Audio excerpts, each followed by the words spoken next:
week's program. The Prime Minister reconfigures the cabinet. A look at the National Oncology Centre. The Minister of National Security plans to take back the country. And CPEP and NEDCO sign an MOU. The Week in Review begins now. Let's take a look.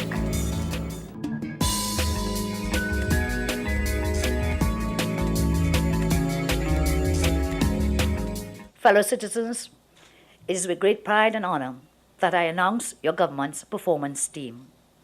Minister of National Security, Honorable Jack Warner. Minister in the Ministry of National Security, Honorable Colin Paratap. Minister of Legal Affairs, Honorable Prakash Ramadan. Attorney General, Honorable Anand Ramlogan. Minister of the People and Social Development, Dr. Glenn Ramadas Singh. Minister in the Ministry of the People and Social Development, Honorable Vanella Alain Topping. Minister of Education, Dr. Tim Gopi Singh. Minister of Housing, Dr. Rudal Munilal. Minister of Gender, Youth and Child Development, Marlene Kudri. Minister of Justice, Herbert Volney. Minister of Public Administration, Caroline Sipasad Bechan. Minister of Energy, Senator Kevin Ramnarayan. Minister of Labour and Small and Micro Enterprise Development, Minister Errol MacLeod. Minister of Transport, Chandresh Sharma. Minister of Sport, Anil Roberts.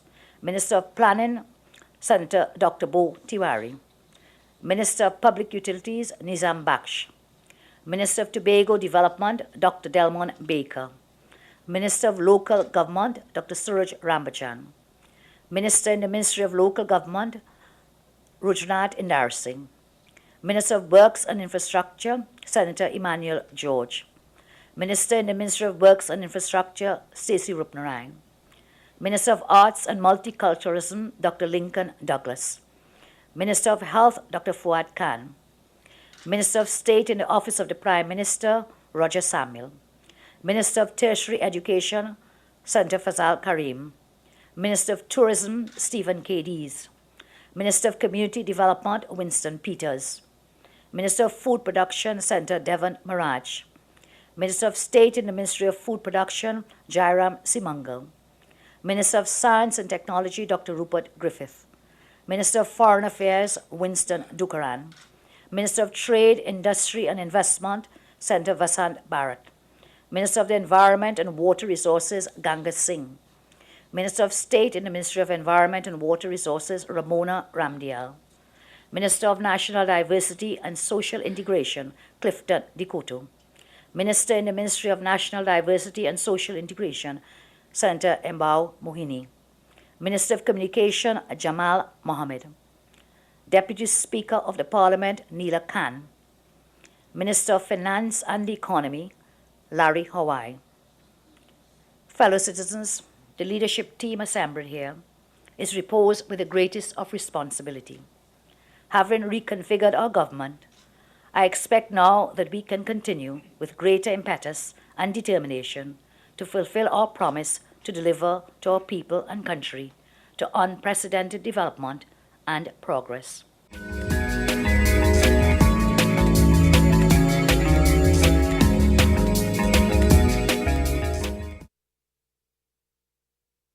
During his address, Health Minister Dr. The Honorable Fuad Khan is revealing that the new National Oncology Centre at the Eric Williams Medical Sciences Complex Centre will be equipped with a superficial radiation treatment room and a shielded operating theatre for minor procedures, including biopsies, which also doubles as the HDR suite. It would also be supported by a full pharmacy service and a laboratory to facilitate the processing of blood samples. The National Oncology Centre will offer a sustainable, equitable, comprehensive state-of-the-art system as seen of cancer control. This centre, the priority will be radiation oncology, along with a new focus on prevention, screening, etc., to reduce cancer incidence. There will be quality assurance and a patient-centered system of treatment and palliation. A multidisciplinary team approach has to be used from diagnosis to treatment to cure under the central control of a specialist care of oncologists, specialist physicians, etc., and counselors. Among the services which will be provided by the National Oncology Center will be radiation therapy, chemotherapy, CT stimulation, PET scanning, treatment planning, and HDR, which is high-dose radiation brachytherapy. The health minister reveals that government has estimated some $663 million as the construction budget for the National Oncology Center, with an additional $52 million for equipment and professional fees. He notes that an estimated $120 million has already been spent on the project since it was promised in 2007. He says construction is scheduled to commence later this year and will take approximately 2 years for completion. I hope to start the construction on November 12, 2012. The construction period will be approximately 18 months to be confirmed by tender. The commissioning of the major equipment will be 6 months. And ladies and gentlemen, we hope to start operation by November 2014. And I think UDCOT is going to deliver that as they have suggested. The project budget will be approximately $663 million. Minister Khan says the center is part of government's plan to deal with chronic non-communicable diseases. In addition, he is also noting that the ministry had decentralized the delivery of chemotherapy services to the regional health authorities, expanded the cancer drug formulary, and awarded national scholarships and bursaries to nationals pursuing specialist training in oncology. He is also urging persons to practice healthy lifestyles. We have also established 2 BSc degree programs in oncology nursing and radiation therapy at the School of Advanced Nursing, UWI and COSTAT. Ladies and gentlemen, in addition to our thrust to providing this treatment and care for those afflicted with cancer and other diseases, the Ministry of Health continues to lead health initiatives to emphasize the importance of a healthy lifestyle, which I must mention, for the prevention of CNCDs, such as our Fight the Fat campaign. According to the health minister, research was carried out during the development stage as it was necessary to determine which cancers affected most patients and determine programs and equipment necessary to treat them. He also provided some insight into cancer and how it behaves in the body, noting that it can be controlled. Cancer is the result of uncontrolled cell growth. Our bodies are composed of trillions of cells working together as one unit. In cancer, one of these cells stops paying attention to the normal signals, which tells these cells not to or to stop doing what they're doing or to control their replication. In essence, these cells become independent of the functions that make our bodies run smoothly. Usually the process of this abnormal growth is triggered by specific influences: viral influences, environmental, toxins, genetics, and mutation. Cancer cells do share similar properties, hence our ability to manage them because of those similar properties. We are able to detect, manage, and now prevent the cancer movement, as we saw in the HPV vaccine.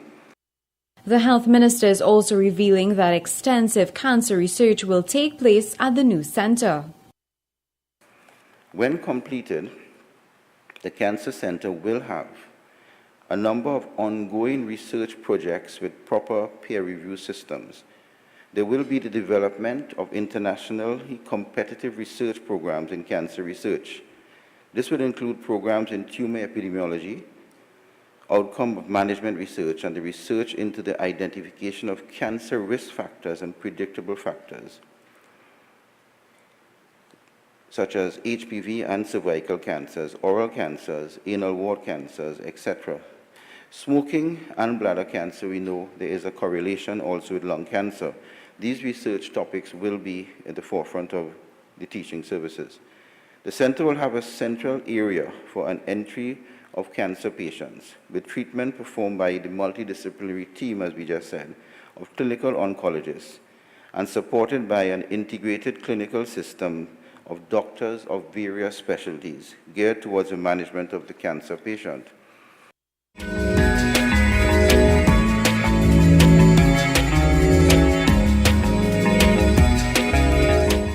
We have to go.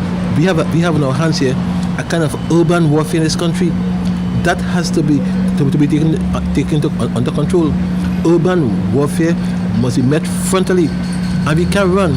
We must take this country back street by street, corner by corner, and you'll see me on the block as you have never seen me before. If you think you see me digging roads and bridges and things, you'll see me more often than that.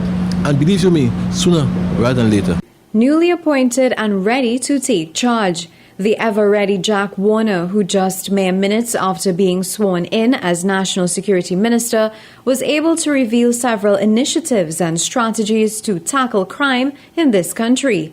He says his general aim is to reduce crime and make police more visible on the roads. He is also promising to give security forces the tools to perform more effectively. My main priority is to reduce crime as a general statement, but also to make the protective services more visible on the road, especially the crime areas. To have traffic police men doing traffic, to have police officers and army and coast guard and fire, even if you have to, in the hotspots, almost round the clock. You have to have lights, of course. This has to be also aerial. We have helicopters with lights you could see where people are going and so on. This has to be done. You have to also make sure that your community police, be ready community police and work with the community, having sports and games and so on in the various divisions and play and interact with the people. The police have to go back to the people and remove the kind of hostility which exists outside there, because to get intelligence from people, they have to be friendly. Minister Warner is also reiterating his desire for a sanitized flying squad, while also defending the decision to restructure the special anti-crime units of Trinidad and Tobago. He is also suggesting that fire officers and MTS officers join in the fight against crime. He is highlighting the need for greater cooperation and exchange of intelligence among the security agencies. There's a host of things I need to do, but I really want to say much more. I meet those guys tomorrow at 2 p.m. Why don't we have cadets again in our secondary schools? Why don't we have scouts and guild guides at a long time? And if you have to remember the flying squad that is sanitized. No, I'm telling you, sanitized. There were some good elements in the flying squad. Of course, they did some very wrong things. We have to change. But let us go back and see what worked well in the past, and whatever worked well, let's do. I'm telling you again, I'm totally against 21st century policing. You have to first fix 20th century before you go 21st. I find it's a paradox, I said before, that we are building 9 police stations. 9 guys. By the same time we building stations, we're closing down. It just doesn't make sense to me. And I don't see also too why our police stations can't have additional building or structure for fire stations. Wherever you have a new police station, you must also have a fire station. And a host of things I want to do. Minister Warner adds that the detection rate is also an area to which he wishes to pay particular attention. He says the solution to solving crime involves a collaborative effort by all sectors in society. Whatever has to be done to fight crime, I will do. For example, I don't see why we can't have some 5,000 or 6,000 SRPs in the service. They and why the SRP could not be a vehicle or a mechanism where people can go and get an apprenticeship before they go to the regular police service. Why can that be? I don't see why our fire officers can also join in the fight of crime. I don't see why you have MTS, where you have 700 officers precepted, all armed to the teeth. 700 doing what? MTS is a government agency. Why can't they also fight crime? At the end of the day, I want to tell you that crime is not, of course, a work for the Minister of alone, national security. Crime is a job for education, for sport, for social people, and for all of us. It has to be a collective effort. Don't expect me to come tomorrow and wave some magic wand, abracadabra, and just solve crime. It can't be done that way.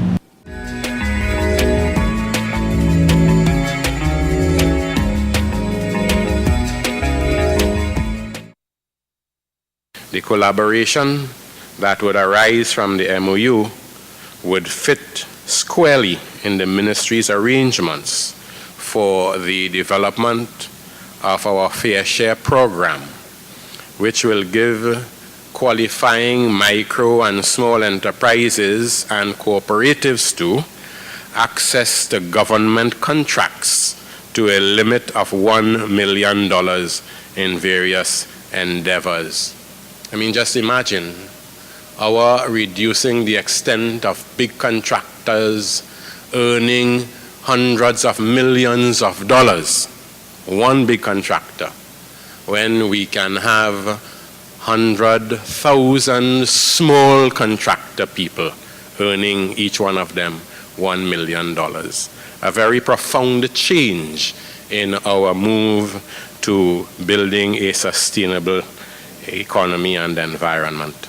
CPAP workers are now being urged to become contractors, as financial literacy programs will now be available to CPAP contractors, as well as training in business, planning, record keeping, and the knowledge of developing a business plan, among other benefits.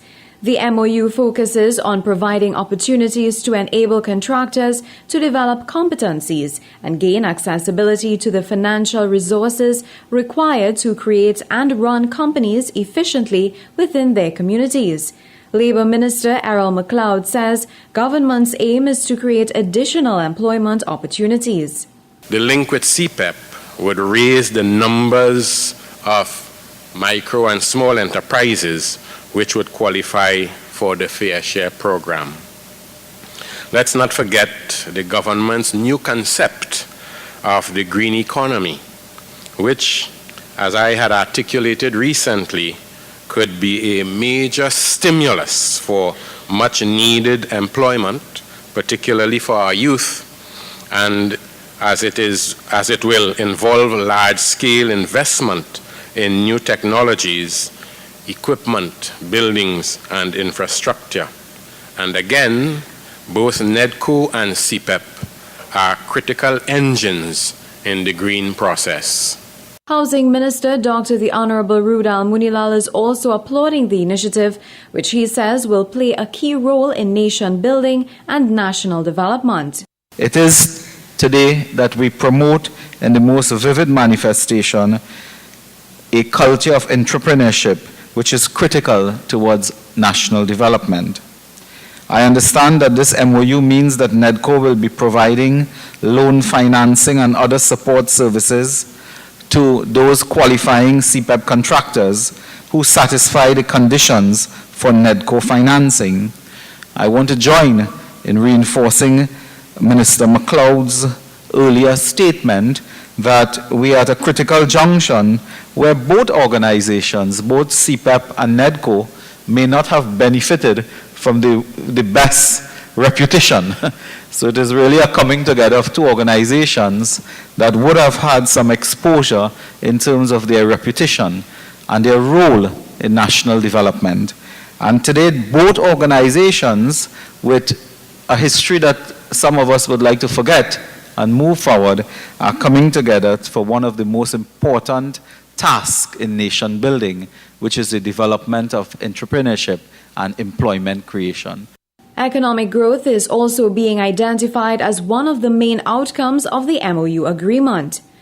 We are also promoting today the ability of contractors who satisfy the requirements to embark on their own new business venture, so that eventually the CPEP contractor will graduate out of the CPEP program and provide goods and services to both the public and private sector.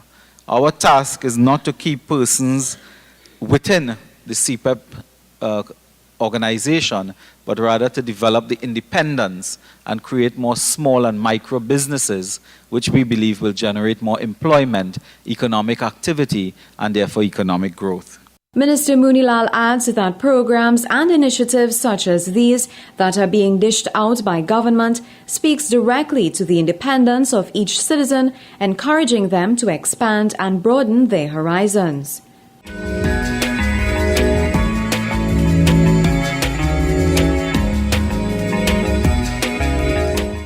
Central Bank Governor Ewart Williams says the launch of a $50 bill in this country is an occasion to be proud of, as it comes on the heels of the 50th anniversary celebrations. Speaking at the launch, the central bank governor says the decision was made only after great deliberation and in response to defined criteria, which he says is standard to the decision-making policies of the central bank. He says security features have also been implemented along with other initiatives to ensure legal circulation of the bill. Central banks, as they act on behalf of their major stakeholder, the government, seek to introduce currency changes in respect of certain defined considerations. Some of these are: 1, to make the currency structure more convenient for the public use. We may introduce changes to introduce new security features to keep a step ahead of counterfeiters, or to review design features to ensure the continued relevance of the currency to changing local conditions. A $50 bill was circulating at one point in time in this country. However, the central bank governor reveals that there were several reasons which led to the withdrawal of that initial note. We took the opportunity to introduce 2 new denominations of notes, a $50 and a $100 note. The $50 note was withdrawn from circulation in 1979, consequent upon an incident in which some unissued notes went missing. He adds that the new monetary note will be beneficial to the central bank and also be of great convenience to members of the public. The new $50 note will make the currency structure more convenient for public use, since it bridges the gap between the $20 and the $100. It should also bring some financial savings to the central bank over time, since it will reduce the demand for the 20s and smaller denominations in meeting transactions. Since the note remains within our existing currency boundary between 1 and 100, there should be no concern about any inflationary impact or about merchants adjusting prices upwards in line with the larger currency denomination. And that's a look at GISL's Week in Review. Here's a reminder that you can view segments of this program on our website at news.gov.tt. I'm Veena Bharath. Thanks for joining us. Do have a great week.